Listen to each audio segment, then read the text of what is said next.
बिस्मिल्लाहिर्रहमानिर्रहीम। इय्याका नअबुदु व इय्याका नस्तईन। या अल्लाह तेरी मदद मांगते हैं और तेरी ही इबादत करते हैं। स्पीकर साहब, कौमों की तारीख़ में कोई ऐसा दिन, ऐसा लम्हा आ जाता है जिसमें आपकी कौमें फ़ैसला करती हैं कि उसने कहाँ खड़ा होना है। मैं समझती हूँ कि कल रात जो बुज़दिल भारत ने रात के अंधेरे में हमारे मुल्क के पाकिस्तान के ऊपर हमला किया, वो पीपल्स पार्टी के ऊपर हमला नहीं था, वो PMLN के ऊपर हमला नहीं था, वो जमात इस्लामी या MKM के ऊपर हमला नहीं था, वो PTI के ऊपर या किसी भी सियासी जमात के ऊपर हमला नहीं था। वो हमला था, वो मेरे मुल्क पाकिस्तान के ऊपर हमला था।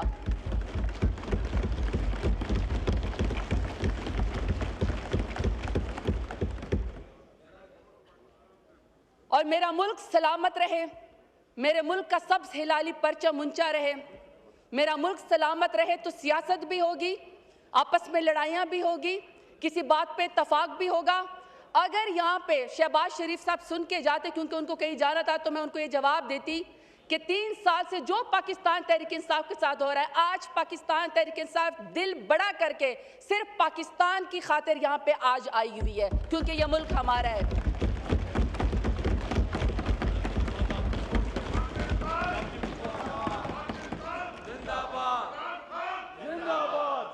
आज हमारा कोई जाती एजेंडा नहीं है, आज हमारी कोई अना नहीं है, आज हम आपसे कोई सवाल नहीं करेंगे, आज हम सिर्फ और सिर्फ पाकिस्तान की बात करेंगे।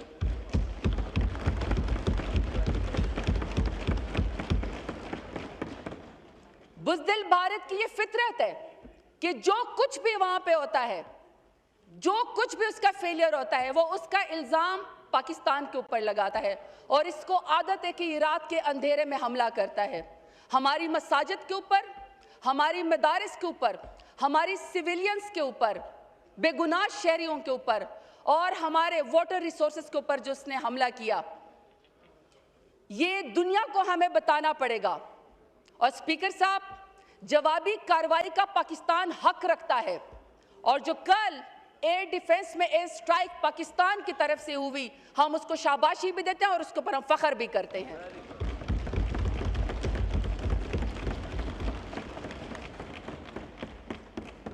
स्पीकर साहब, पाकिस्तान खुद दहशतगर्दी का शिकार है। पाकिस्तान में कोई ऐसी जगह महफूज नहीं है जिसमें पाकिस्तान में दहशतगर्दी ना हुई हो। हमारे लोग मसाजिद में महफूज नहीं, हमारे लोग इमाम बारगाहों में महफूज नहीं, हमारे लोग स्कूलों में महफूज नहीं, बाजारों में महफूज नहीं। कौन सा ऐसा लम्हा है? 80,000 से ज्यादा हमारे लोग वॉर और टेरर के अंदर पाकिस्तान के लोग जो है वो शहीद हुए, हमने कुर्बानियां दी। उसके बाद जब भी इंडिया एडवेंचर करता है, जब भी मोदी की वो RSS की हिंदुत्व जो उसके जहन के ऊपर सवार होती है, वो हर वाक़े का जिम्मेदार पाकिस्तान को ठहरा देता है। तो स्पीकर साहब, ऐसे मौका के ऊपर जब पुलगाम का वाक़या पाकिस्तान ने नहीं किया और अंधाधुन इंडिया ने उसका इल्ज़ाम पाकिस्तान के ऊपर लगा दिया और उसके बाद रात को कल उन्होंने बुज़दिलाना हमला भी पाकिस्तान के ऊपर कर दिया और इंडस वाटर ट्रीटी को भी उन्होंने ख़त्म कर दिया। ऐसे में स्पीकर साहब, अगर यहाँ पे शहबाज शरीफ साहब होते तो मैं उनको ये ज़रूर मशवरा देती। कहते हैं ऐवान में नाम नहीं लेना चाहिए, लेकिन बिलावल भुट्टो जरदारी साहब यहाँ पे बैठे हुए हैं और यहाँ पे अगर मौलाना फजल रहमान साहब भी बैठे होते तो मैं उन सबको एक मशवरा देती कि अगर राहुल गांधी, जो कि राइवलरी है उसकी मोदी सर से, अगर मोदी उसके पास चल के जा सकता है पुलगाम वाक़े पे जो कि झूठा है पाकिस्तान के खिलाफ बयान स्ट्रेंथन करने के लिए, तो मेरे ख्याल में कि शहबाज शरीफ को, नवाज शरीफ को, जरदारी साहब को, सबको इमरान खान को अपने साथ बात करनी चाहिए, इमरान खान को बुलाना चाहिए, इमरान खान के पास जाना चाहिए, क्योंकि यही कौमी यकजहती का मौका है। और मैं उसकी रीज़न आपको बताती हूँ। एक एक्स प्राइम मिनिस्टर और पाकिस्तान का सबसे बड़ा स्टेक होल्डर और वोट उसने लिया है, तो मेरा ख्याल में जब हमने अपनी अनाज छोड़ी है, जब हमने अपनी जिद छोड़ी है, तो मेरा ख्याल है कि आप लोग भी अपनी अना रहने दें, आप लोग भी अपनी जिद छोड़ दें। पाकिस्तान की खातिर आप तमाम पॉलिटिकल पार्टीज के APC बुलाएं और इमरान खान के बगैर APC ना हो, आप इमरान खान को भी प्लीज बुलाएं, अपना दिल बड़ा करें।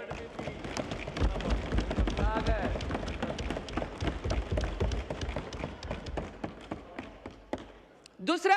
स्पीकर साहब, मेरी यहाँ पे 23 अप्रैल 2024 की मेरी तकरीर मौजूद है और मैंने उस वक्त बात की थी, मैंने यहाँ पे कॉलिंग अटेंशन लेकर आई थी और मैंने पाकिस्तान के पानी के ऊपर जो इंडिया कब्जा कर रहा था मैंने उसके ऊपर बात की थी। उस वक्त मेरी बात को लॉ मिनिस्टर साहब ने डिनाई किया था,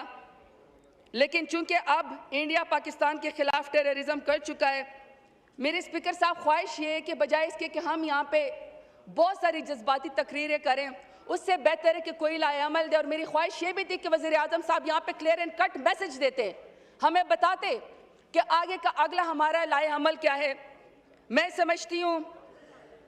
कि पहला पॉइंट हमारा इस वक्त ये होना चाहिए कि हमें अपने डिप्लोमेटिक जितने भी फोरम हैं, इस वक्त मेरे ख्याल में यहाँ पे फॉरेन मिनिस्टर साहब और डिप्टी प्राइम मिनिस्टर साहब बैठे हुए हैं,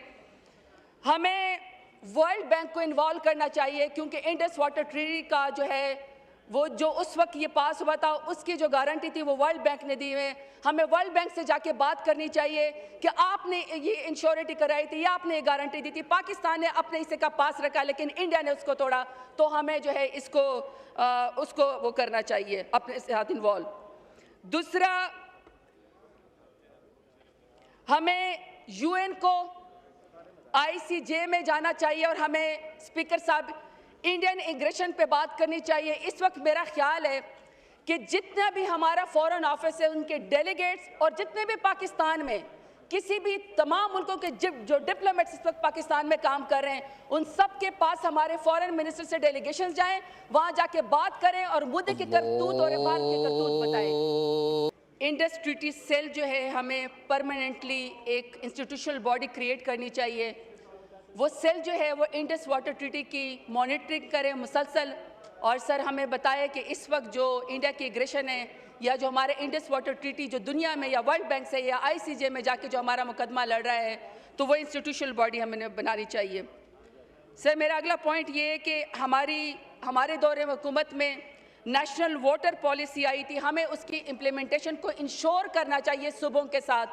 और सूबों में सर हमें तमाम सूबों के हकूक़ का ख्याल करना चाहिए, और स्पेशली सर जो इस वक्त सुबह सिंध नाराज़ है पानी के मसले पे, सर हमें उसको ज़रूर उसको इन्वॉल्व करना चाहिए। फिर सर मेरी गुजारिश है कि सर काइंडली अपने वज़रा से कहें, जो हुकूमत के हैं, कि थोड़ा सा सर सीरियस किस्म के स्टेटमेंट दे, प्रेस कॉन्फ्रेंस करें, क्योंकि हालात इस वक्त ऐसे हैं, पाकिस्तान बहुत मुश्किल दौर से गुजर रहा है। ये ना हो कि सर वज़रा की जो स्टेटमेंट है इस वक्त हुकूमत की, वो इंडियन जो है वो UN के अंदर या कहीं पर हमारे खिलाफ ही इस्तेमाल कर लें, तो सर हमें कोई गैर जिम्मेदाराना इस किस्म के जो है सर हमें वो नहीं करने चाहिए। दूसरा सर,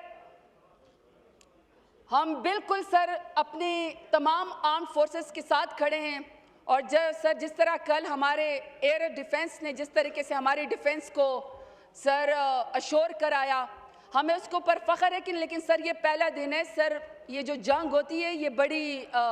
इसके सर बहुत इफेक्ट होते हैं और ये प्रोलॉन्ग हो सकती है। अब सर ये ऐवान ने फैसला करना है, यहाँ तमाम सर पॉलिटिकल पार्टीज़ को बुलाएं, सर उनसे पूछे कि हमने खुदा न ख्वास्ता इस बात को एस्केलेट करना है या सर हमने अमन की तरफ जाना है। सर हमें ये भी फैसला करना है, क्योंकि सर ये एक दिन दो दिन की बात नहीं है, दोनों कौमें सर न्यूक्लियर पावर हैं, दोनों कौमें एक खिते के अंदर रहती हैं। सर वो हिंदू उसकी हिंदुत्व RSS की जो मेंटेलिटी है सर, उसका मुकाबला कैसे करना है, हमने दुनिया को कैसे बताना है, हमने अपने एलाइज को कैसे बताना है कि किस तरीके से ये एस्केलेशंस की तरफ उन्हें मजीद नहीं जाना, लेकिन सर हमारी इस बात को, अमन की बात को कमज़ोरी ना समझा जाए। सर उसमें मैं सिर्फ एक बात पढ़ के सुनाती हूँ जो